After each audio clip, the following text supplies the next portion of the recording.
birth, growth, rest, and death. The four sides of a man's life.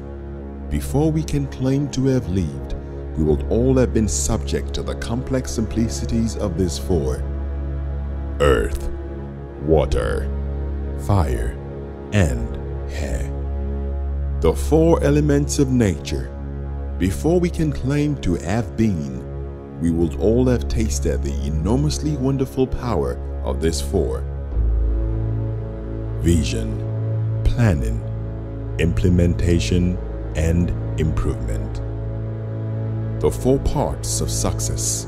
Before we can claim to have won, we will all have had to rely on the inspirational judgments of these four: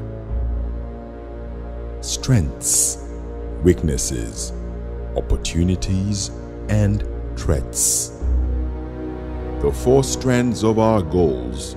Before we can claim to have achieved, we will all have been recipients of the subtle controls of these four: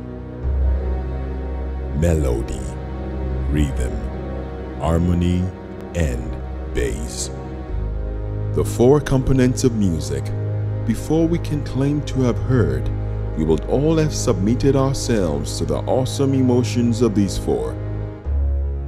All these we can change or influence, yet there remains another four that go beyond us: spring, summer, autumn, and winter.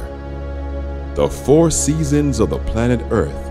Before we can claim to have belonged here, we will all have known the dynamic comforts and constraints of these four. Welcome to the Four Seasons.